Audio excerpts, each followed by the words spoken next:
Hi, Nicola Grace, your mission mentor here, and welcome to this month's edition of Strategy with Spirit, where we learn how to leverage the undefeatable laws of nature to help us become more effective difference makers, social entrepreneurs, and change makers. And just a note, if you're going to hear some really happy people in the background, it's Melbourne Cup Day today. And so there are people everywhere making lots of noise. Everybody's away from work, having a grand old time. And my neighbours particularly are very noisy today. So if you hear their cheer in the background, just make it all part of this experience of expansion here. Because in this month's e-zine, we are going to have a look at the steps to accurately monetize your mission and purpose within the framework of today's transitioning economy, so you don't end up being made redundant in the marketplace with extinct skills like buggy whip makers as the world and our universe is going through this evolutionary expansion. Well, I just took my Mission Blueprint teleseminar clients through step 2 of my 7-step formula to find their purpose and best path to prosperity. And I made a monetization video called Observing the Sign of the Times so you can monetize accurately. It was so powerful, I thought I'd share the guts of it with you in this month's Strategy with Spirit easing. So you're going to discover, well, what are the sign of the times and why is that important to you? Plus, where the opportunities for expansion are for you in your working life and business. We're going to look at the keys to living in these evolutionary times. Plus, I'm going to give you some predictions that I made several years ago that have come true. There are some that are yet to come true. Plus, I'm going to give you some new predictions on where the world is heading and how you can benefit from this evolutionary transition. And I'll end up with going over the keys to monetizing your mission using the law of expansion at the end. So enjoy. I'm going to transfer you over to the Observing the Sign of the Times video I made for my Mission Blueprint Legacy teleseminar clients. Enjoy. In this video, we're going to be observing the sign of the times to help us come up with some more clues on what's the best way to monetize your mission, message, and mojo. And by observing the sign of the times, I mean taking a big picture look at what is going on in our world so you don't end up going into looking for a job or going into an industry, starting a business in an area that's actually evolving out of existence. That you are pointing yourself in the direction of where the evolutionary change and opportunities are. Because remember, your purpose isn't something really specific, it's broad. It is evolving with the times, and on your mission blueprint, there is always a provision for you to be adjusting what it is that you do to fit in with how society is changing and how it's expanding. The law of nature here that we're observing is the law of expansion. You're going to be seeing how this law of expansion is working as well as the law of purpose. So you're aware that the world is changing fast, aren't you? There is a lot of change that has been occurring over the past decades and even in the past years and the past month. Have a look at these visual images. You know, we've got massive unemployment in some areas. The environment is at a crisis point. There is a lot of action going on around the world about injustices and everybody is like pushing for change. And all of these people and all of these elements are coming together to evolve the change that is occurring on our planet right now. It's all having a domino effect. We have had a prolonged economic crisis, so to speak. Well, that's what the experts are calling it. As you know, I don't call it a crisis. If it's a crisis at all, it's a crisis and a lack of consciousness from our leaders and a lack of leadership because they don't know the signs of the times. You see, the world economy it's floundering to get back on its feet in some areas. It is flourishing in other areas. So when you hear statistics like 50% of jobs today gone tomorrow, which is something that's coming out on the news, it's been around for several years now, you know that yes, that's true, 50% of jobs today will be gone tomorrow, but at the same time, there is this huge proliferation of new industries and new jobs and new expansion that's occurring, and I'm going to be going over what those opportunities and what those expansion areas are. So if you're looking for a job, you'll know exactly where to look for a job. You're looking to start a business, you'll know what industry to start a business in. In 2009, I put out a video with my predictions of what was going to be happening over the next few decades, specifically the years. And then in 2010, I put something out about 11-11-11. What was the significance of 11-11-11? And in a nutshell, it's a signpost that evolutionary change is on our doorstep. And I asked the question, are you ready? Do you realize that we're actually shifting ages? We are going from one great age, the age of industry, to the age of information. Now, when we've gone through shifts in ages before, there has been massive upheaval, and some people have been caught unawares and therefore ended up in tragedy, and others have prepared and they prosper and they're doing really well. I want you to be the prospering, doing really well, and it's not too late to do the big catch up. Because what I'm seeing is that we are expanding to where there is going to be this human renaissance. I'll talk a little bit more about that further on in the video. And this means all sorts of new jobs and new opportunities are being born. If you didn't know this prior to now and you didn't prepare yourself and you're not ready, this video is going to help you get ready. It's going to help you orientate your mind to how best to move forward and prosper in these times of change, because they are not going away. They're going to be here for decades, and I'm going to show you why that is in just a moment. So, did you know that the world economy is shifting into a new age? Have you been reading what's been going on from the mouths of visionaries like myself, like Arthur Brock, who says today's economy is not a recession, it's the end of an era? This was something he said several years ago when the world went into its second shift in the global economic crisis. So we are at the end of an era. Now, what does that mean? For those of you familiar with my background, you know I started out as a history major and a history teacher, so I'm going to get really passionate, and you'll hear it in my voice in a moment, because we're going to take a little bit of a trip through history for you to get a grasp on what does it actually mean for an era to change, because it's a popular statement that people say, oh yeah, we're shifting eras, it's a new age. But when we're talking about it from a historical perspective of moving from one great era or great age to another great age, that means something a little bit different from when we're using it in popular language and marketing language. So we've had three great age shifts or three great era shifts in our modern history that we know of that's been recorded in popular modern history. The first one was the natural age to the age of agriculture. So you all are aware that at some stage humanity was nomadic, right? And we moved from place to place to place for food, and we carried the shelter with us and set up at places until there was a revolution called the agricultural revolution that was started by women storing food in the ground, and then they saw that the food sprouted, and that gave rise to the idea that we could cultivate. And in cultivating, animal husbandry was born, and there was all sorts of different explosions and opportunities for humanity to expand its experience. And we lived more sedentary lifestyles, living on plots of land and cultivating, and most of humanity became less nomadic. Well, then we went from the agricultural age to the industrial age, and you probably studied this in school. And that is where, again, started by women who were weaving, and they had a little bit more time on their hands. And so what were we going to do with all of that time on our hands?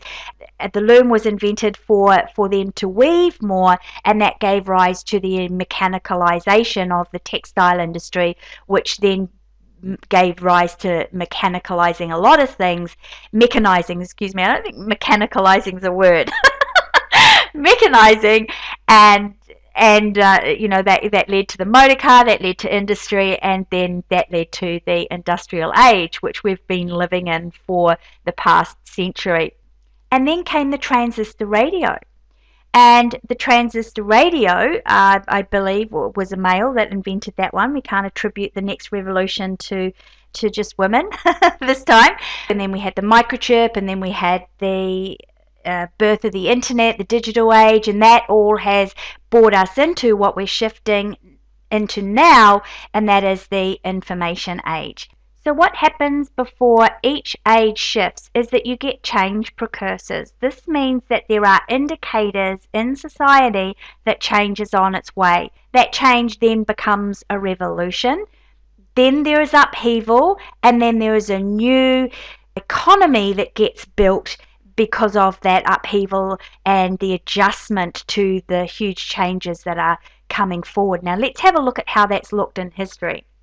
So when we were in the natural age, nature was the basic component of our economy. We were hunter and gatherers, we lived in tribes, and we lived off the land, and as I said before, we were mainly nomadic. In the agricultural age, with the birth of cultivation, came the birth of kingdoms. Well, who's going to rule over this particular plot of land? Because before, when everything was tribal and there was nomadic, there wasn't this concept of land ownership. So now there's this concept of land ownership. We gave birth to kingdoms, and then there were kings and queens and emperors and empresses, and a monarchy was born to be our form of governance. The components of the economy were land plus labor. So can you see how what's happened is we've now expanded our economy in its components. The economy is not just land living off the land, it's land plus labor, because somebody had to work everything to do with taking care of the animals and the cultivation and everything that fed into that new way of growing food, housing, all of that kind of thing. And this is where currency began to be born, because it was cumbersome carrying goats around and exchanging goats or blankets or trinkets. So currency came in during the during the agricultural age.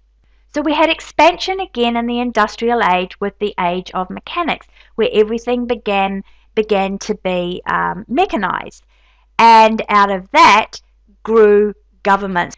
We expanded our form of governance, where kingdoms and kings and queens and emperors as a source of power began to become less and less and less, and then government started taking over as the power base.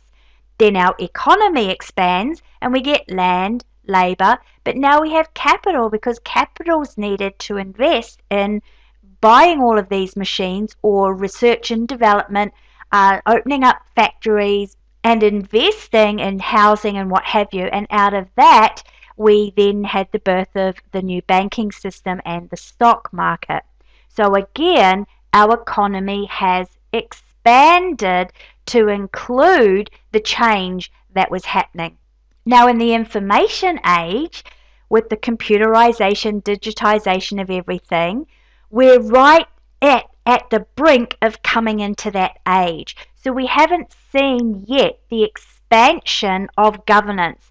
And if you have a look at the change precursors, you can see people are asking more and more for a more people-orientated democracy. So over the next few decades, as that drive continues, we will start to see a more participatory democracy, I believe. That is one of my predictions. So now in the information age, we've expanded the economy base, land, labor, capital, and information, because information is now part of our economy.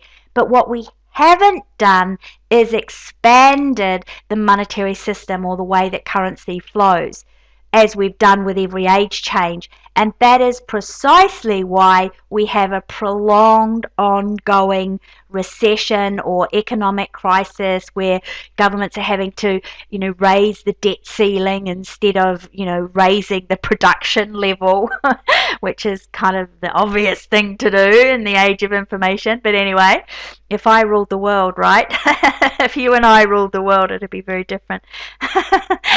But anyway, so we haven't made that expansion yet. We're in the process of making that expansion. And this is where it does get exciting, because this is where the opportunities for entrepreneurship and again, if you're looking for a job or working in an entrepreneurial company that's forging ahead with the new expansion that's going to be taking place. So what happens in each and every one of these age shifts is expansion, not contraction. And this is why another reason why leaders are failing to come up with really good solutions right now, and it's up to you and me to apply solutions, and that is because they're looking at contracting. They talk about, contracting spending or taking spending out of the budget here, and it's all about contraction and still flogging the industrial model, and it's not working. And the more they do that, the less it will work, and then the less efficient they will become, the more they will lose the trust of the people, and the more the people will demand a participatory democracy, and that's going to give rise to the expansion in governance. That's all going to be happening in the next 50 years. So many of you here with me are going to be living through that. Quantum leaps also happen in production efficiency, and that's a really key here. I'm going to be talking about my predictions in anything to do with production efficiency and efficiency in general coming up. Each age shift has come with tremendous change. I mean, you just look at the change that's happened in our lives since Facebook, or the change since the internet, or the change since the transistor radio, and that change is going to continue. So as I mentioned before, that from agriculture to industry, the job market went from primarily working and laboring on the land into the cities and into industry, and we became more urbanized. And because of that, there was a huge explosion for a need of housing and clothing and mechanics, and education also exploded. The current governance system was sidelined and new governance was born in governments. Children were out there working, families were separated, massive, massive, massive social upheaval during the time of the Industrial Revolution, until we caught up, until we changed our structures and our systems to catch up with the change, and then families began to be more reunited, the middle class started to occur, and children started coming out of work and into school. So education was also something that grew during that time as well. So let me recap. What changed in the shift from one age to another was the monetary system. It was restructured. We got banking and we got the stock market. Governance was restructured. The job market was restructured. Society was restructured. Spiritual thought freed up, because up until that moment in the developing world, it was primarily dominated by the Roman Catholic Church, even in parts of the Middle East. And then that started freeing up, and so all sorts of different spiritual thoughts and ancient texts began to emerge, and that freed up thinking, it freed up education, and therefore there was an explosion in education choices. People had a huge variety of choice in education. They could educate themselves on the mechanics of something, and in entrepreneurship, and philosophies of different, everything exploded here. And because what we were seeing was this continuing expansion. What people were living through during this time was the law of expansion. Everything was expanding. So from industry to information, which is we're on the brink of that now, here's the key. Preceding every single age shift has been one revolution, but the information age has had several revolutions. First of all, the electronic revolution with the advent of the transistor radio, then the microchip, which led to the digital revolution, and then the internet, which then led to the information revolution. We are going through a governance revolution around the world, with the birth of the Middle Eastern Spring, and with the Occupy movement, with WikiLeaks, and this whole thing that's going on right now about spying on our friends as well as spying on our so-called enemies. These are all things that are change precursors that are showing us we're heading into a governance revolution. And that's going to lead to a social revolution, and I believe also that we're going to see a financial revolution within the next 7 to 10 years. I know that for a fact because I know a number of my clients who are in the banking industry that are already seeing that and making changes to be able to adjust for when that happens. That's a lot of revolutions. That is a revolutionary time that most of us have been living through these past few decades since the 60s, and it's going to continue.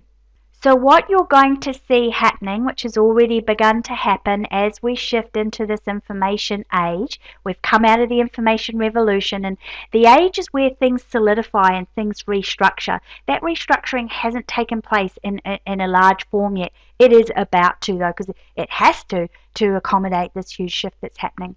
From industry to information, then we will be seeing a monetary system restructuring, a governance system restructuring, the job market restructuring. And for those of you who used to be in high paid jobs or high paid industries, you'll know that some of those salaries are now gone down as much as a third. And I've got a couple of friends of mine who are in the IT industry, and they used to be earning 300 grand. Right? And now they're looking at jobs at around 120 grand, which is still quite a lot of money, but those big salaries, they're starting to come down. There's this conflation that is occurring in the high-end job market, and that's happening in mining as well. Another friend of mine used to be an environmentalist for the mining industry, and again, she was on a really high salary, and now those salaries are coming smaller and smaller. The job market is restructuring.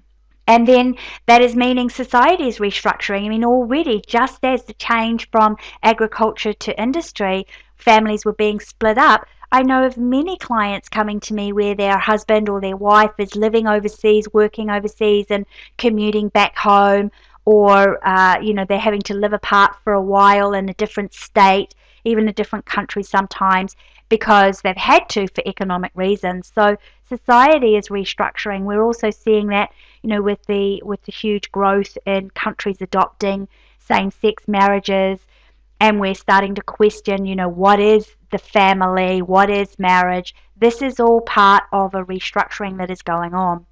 Spiritual thought is going quantum. We had the advent of quantum physics, and now we've got a lot of creation quantum physicists coming out talking about their discoveries and how we were created, how the world was created, and it's challenging some ideas, and it's bringing the whole debate of creation versus evolution together, and we're discovering so many things about ourselves, and there's enormous explosion in the different spiritual thought that we can have choices to study and to become involved in, and there's also an explosion in education choices happening yet again, and it's going to increase even more.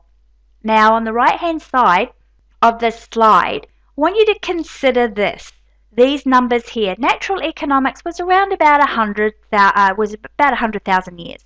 Agricultural economics, it was around about 10,000 years.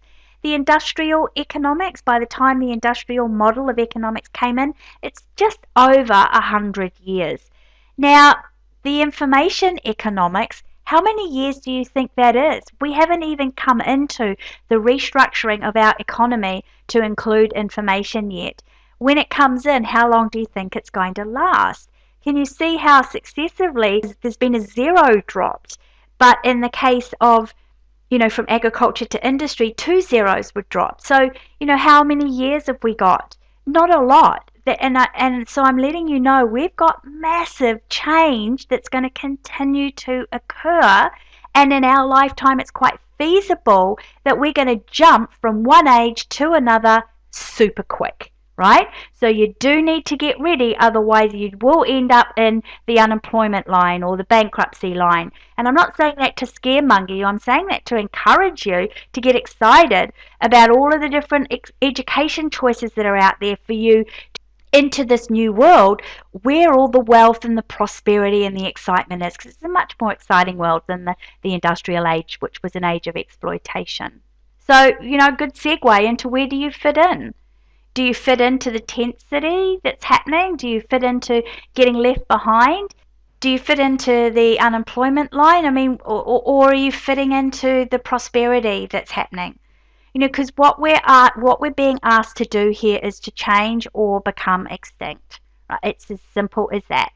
Just as in the agricultural shift to the industrial age, ways of living became extinct, different jobs became extinct, same thing is happening here, and that means we need to, all of us, re-educate ourselves, get familiar with what's going on, and that is a great thing because we're here to expand. That's our soul's purpose. Education is a method of expansion.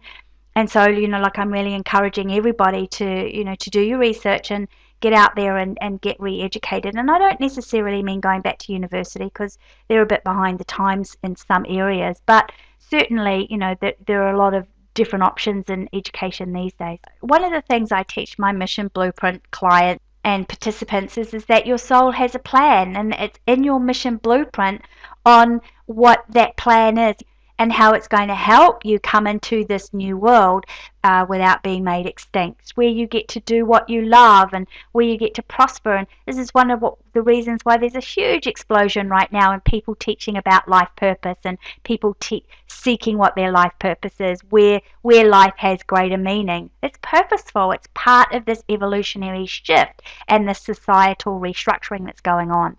Your Mission Blueprint lets you know, it gives you the elements of what you can be doing so you're not made redundant.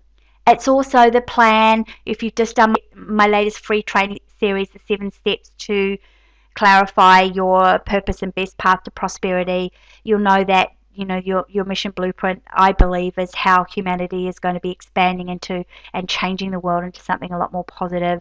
And we're living through this law of expansion right now. That's your Mission Blueprint. Your soul does have a plan. It does not plan for you to get left behind. So here are the keys to living in evolutionary times of great change. You're going to need to become a happy learner. This attitude, this mindset of I'll wait until something changes and then I'm going to be able to get my old job back, that is a dinosaur mindset. We have to become happy learners and be willing to learn all of the new things that are happening so we don't get left behind, because you think we've gone through a lot of change and you think change is happening fast now. You wait till the next few years where it's just going to start changing like instantaneously like that as we start coming into the new age and prepare for the next age that's behind that. So we need to be remaining open and avoiding brain freeze. Oh, I don't know what to do. I don't know what to do. Go get educated if you don't know what to do. Do some research. Go to Google. Get on YouTube. Mastering your emotions, not getting caught up in the depression or the fear of what's going on. Just staying in that positive state of mind and looking at all of the great things that are happening. Making no excuses. We can't make excuses anymore, because what we focus on increases. This is what we're learning in quantum science.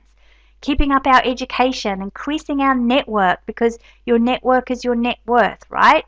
So make sure that you're around really positive people that are helping you learn about these changes. Spend time with talent. Cultivating good relationships. We're in a relationship economy, aren't we? With the advent of social media. So if you don't know how to relate well, that would probably be the first education course I'd recommend that you do. How to relate well and how to communicate properly. This is a relationship economy. That's absolutely important. And this is one of the reasons why, women are really thriving right now in their businesses, because they've got this part mastered, right? They've been raising children and focused on relationships for centuries, that this is something that's kind of more natural. And you're seeing, particularly in America and Australia, more and more and more, the women are earning more, and because the new economy is geared more to people that are great communicators and good at relationships. And that doesn't mean to say that men can't also be there. It just means that if you're not naturally good at communication and relationships, now's the time to get good at it. So what are the opportunities? Well, the opportunities are obviously going to be in every area that is going to be going through expansion.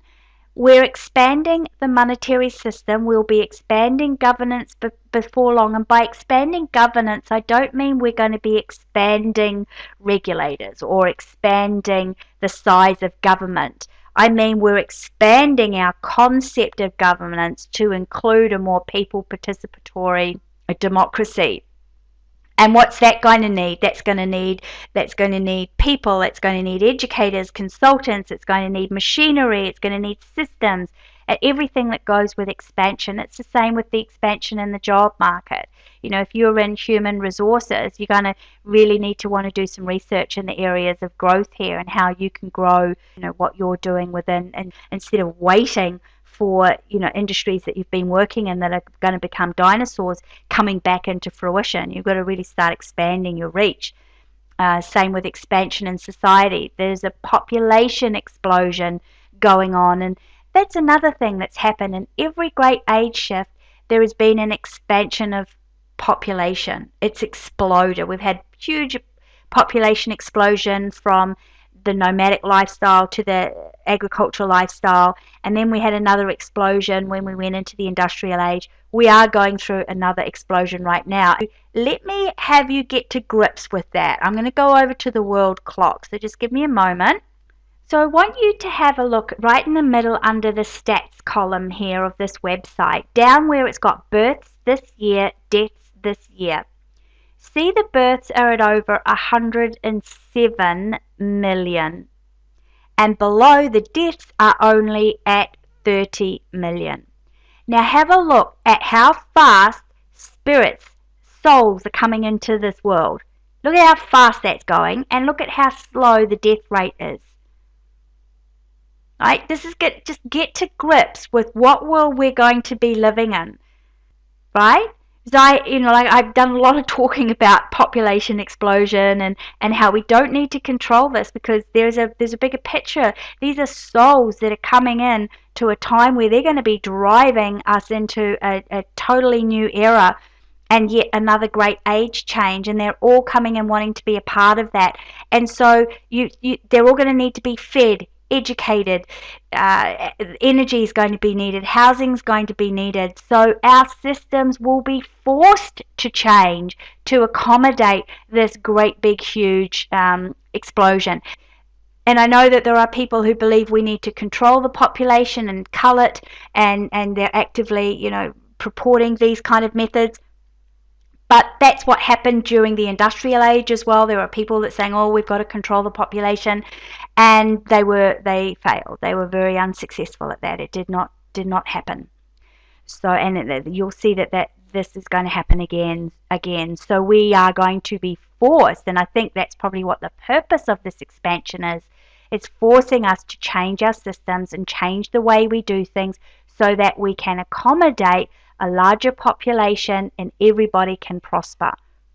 So with all of these new souls wanting to be born and this new expansion in every area, we're also seeing tremendous strides in quantum physics and their discoveries and scientific discovery in the quantum field, not in the Newtonian physics field. There's going to be yet another explosion of spiritual thought and freedom, and then that'll lead to an explosion even more in education choices. We are in a time of mass expansion. The law of expansion is working through us and through our society. So let me talk a little bit about my predictions then, because here's where you get to look at the sign of the times, that there's change ahead. There are new opportunities being born, which means we need to educate ourselves about those opportunities and prepare ourselves to prosper in those areas that are growing and not hold on to the areas that are becoming extinct. So in 2009 and 2010, I started making predictions about what I saw were the new areas of growth, and one of those areas were consulting mentors and coaches. And if you're a member of my In Full Flight program, you'll know that in the Creating Abundance in the New Economy course, I talked about how that we're going to see a similar revolution happen with mentors and coaches that we did with psychologists and psychiatrists in the 60s, 70s. When that explosion in psychological thought happened, everybody had a psychologist or everybody had a counselor that they would go to get their head sorted. And what I predicted back then that would happen is that we would all start taking mentors and coaches or consultants, and that would be kind of like our new psychologists. These are the people who know what's going on in the future, who've educated themselves, who are visionaries, and they've got systems and solutions that can help people make the transition from the old world into the new world smoothly and harmoniously without getting caught in the edges. And just recently, there's actually been quite a lot of people coming out and talking about consulting and being the next big explosion industry. There are already, millions of dollars being spent in this industry. So I predict that that's only going to grow. You know, it's like in the olden days when everybody had a counselor or a psychologist that they went to see. I would say that just about everybody's going to have a mentor and coach. And if they're not paying for a mentor and coach, they're certainly getting mentored and coaching from YouTube. I mean, you know, how many of you go onto YouTube to get coached on how to cook this recipe or how to put this together? Or, you know, like every time you want to do something, how do I do that? We all either go to YouTube or Google and we get mentored and coached by somebody who's already done it, right? And there are people that have monetized that. I'm one of them. And there are more, you might be one of them too, and there are more of that you're going to see exploding, especially as there are more people that we can educate now. And that leads me to the next prediction that I made. I made the prediction that a lot of old school structures were going to come down in favor of more remote education. That has been happening for quite some time. And just last year, the first solar powered school opened. And now, you know, that means that people in rural areas that weren't able to travel to get to their school can now get educated from home. Technology's helping with that. So there's going to be a lot more remote education. So if you're a teacher in a classroom hoping to hang on to your job, I highly recommend you start getting familiar with teaching technology and teaching online and becoming more entrepreneurial in your teaching, because we will see a shrinkage of teachers in the old system, but we'll see an explosion of teachers in the new system. Right now there are online universities. There's also Harvard University and I think Cambridge University, many universities that are putting all of their lectures and notes online for anybody to join and get educated and have that form of Ivy League type education. They don't necessarily get the qualification, but they're getting the education. One of the change precursors for this was the huge explosion and popularity of the reality TV shows. I mean, there are so many more reality TV shows now than just Survivor. And why are people interested in that? They're interested in that because it's everyday people going through everyday problems and overcoming them. And it's kind of like an educative process, like for a lot of people watching those reality TV shows. And you know, some of them are inspiring and others of them cater to the lowest common denominator of humanity. But that's the nature of our polarity universe, isn't it? And this is a clue, this is a key. If you're looking to monetize your mission and you're in the field of education or delivering information and consulting, this is where you can have huge confidence. It's like people aren't always going to the celebrity educators these days. They go to YouTube for the everyday average person who's had a challenge, overcome it, solved it, and is teaching you how to solve it. You know, you have a look at a lot of people in my industry are having to come off the pedestal in this relationship economy and not remove themselves from their audience. They're having to speak to their audience at the ground level and involve relationships with them, because that's where we're being driven to just all come down onto this equal platform where each and every one of us is unique and has a gift to give and to offer, you know, rather than having this hierarchy of only people at the top know what they're talking about and only those people can educate. I mean, everybody's becoming an educator in today's information age. You know, we're going into a governance revolution. In fact, I would hesitate to say with the Middle East Spring, the Occupy movement, and now the Blockupy movement that started in Germany, this whole surveillance nonsense that's going on in the world news today, these are all precursors that we're going to start heading into massive revolution. And I hope it's a peaceful revolution. You know, I hope it's a very intellectual one which is what happened in the industrial age, where we went from monarchies to governance and everybody just started talking about becoming more efficient in the way we governed. And then, you know, we transition into a better system of governance and a better system of democracy. I predicted before WikiLeaks got popular that there would start to be a number of whistleblowers come out and tell us things that would revolutionize the way we think about our government and revolutionize the way we think about ourselves as well. So since I made that prediction, WikiLeaks has been thrown into the news a lot more often, and then there are all of these CIA whistleblowers coming out saying some phenomenal things. You might just want to Google that if you want to know what I'm talking about. There are World Bank whistleblowers, surveillance whistleblowers. There are whistleblowers in the pharmaceutical industry. They are coming from all walks of life to to tell us about what's been going on, and that's raising our awareness to go, well, is that actually the kind of society we want to live in, and do we want that to continue? That's going to create change. And my predictions are, like I've already predicted, there's huge whistleblowers happening, and that's happened, and I would say that that's going to continue for the next 5 years. These whistleblowers are change agents that are driving so much of the change that's going to be happening. I made a prediction.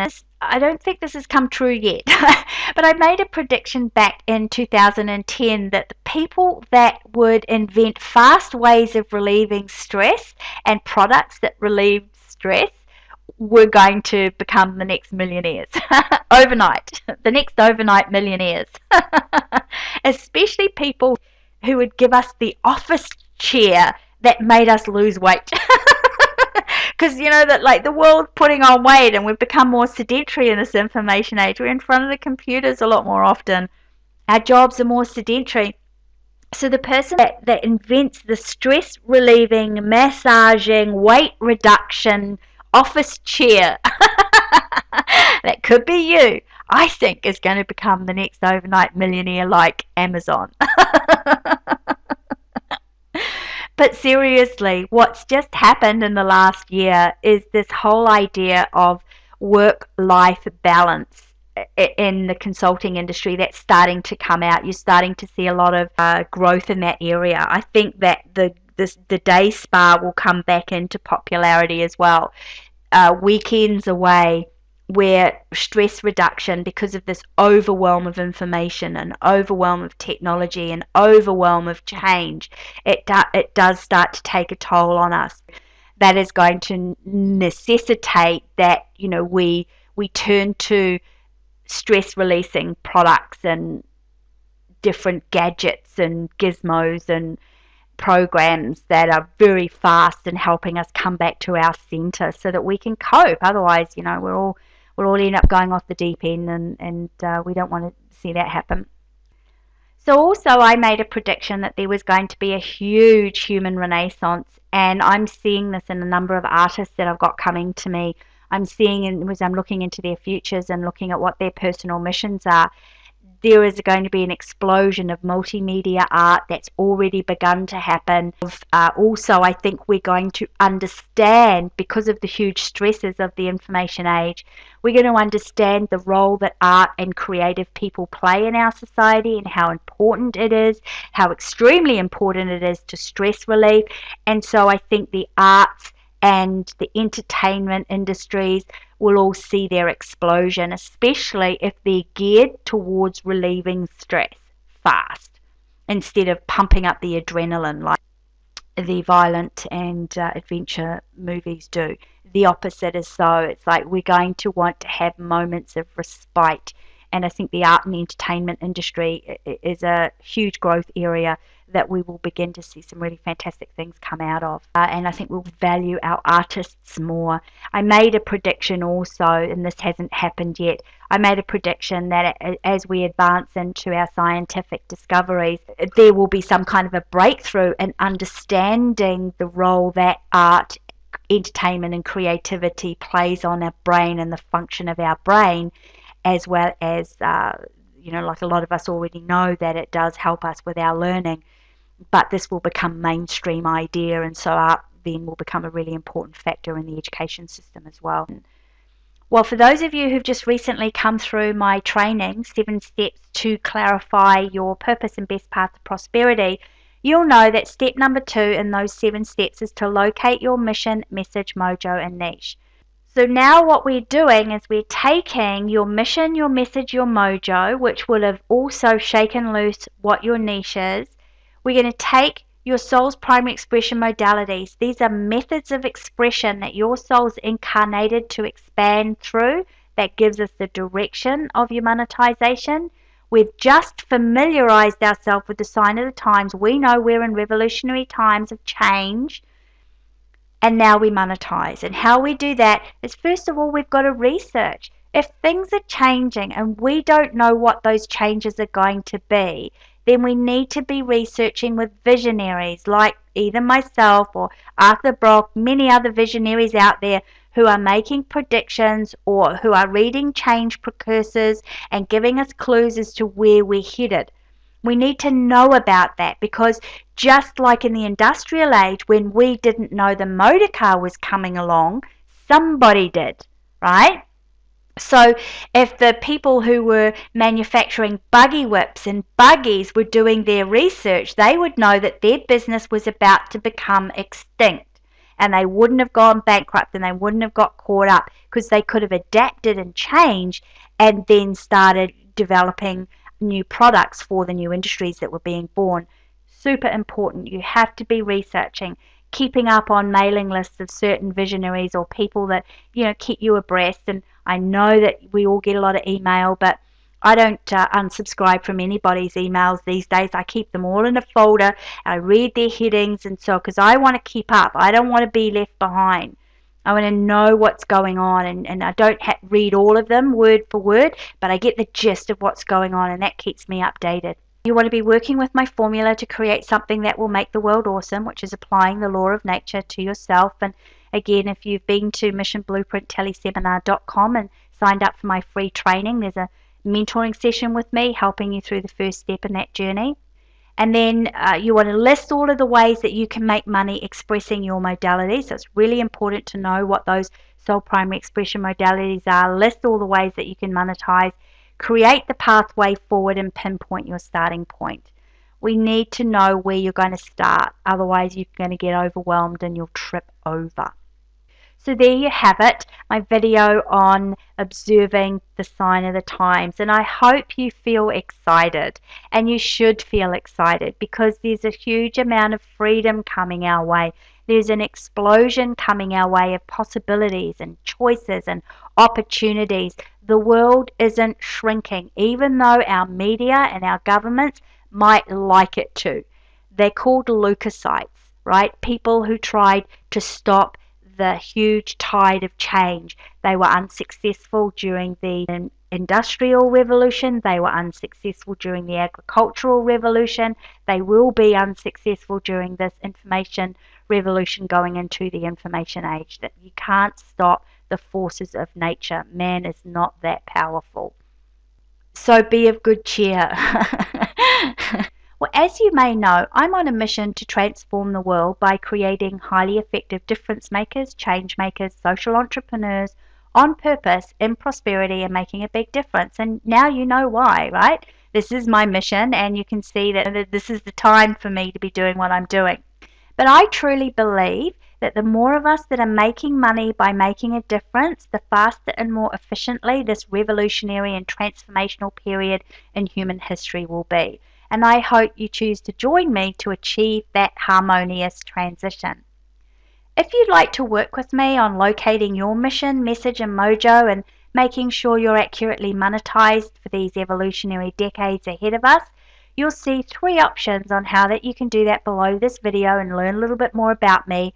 If you're watching this on YouTube or listening to a podcast, there's a link provided there for you to go over and have a look at what those options are. And I look forward to meeting you and being part of this huge evolutionary shift of where change makers are stepping forward and bringing about that evolutionary change to create the better world that we all dream of living in. Until the next edition of Strategy with Spirit. Bye for now.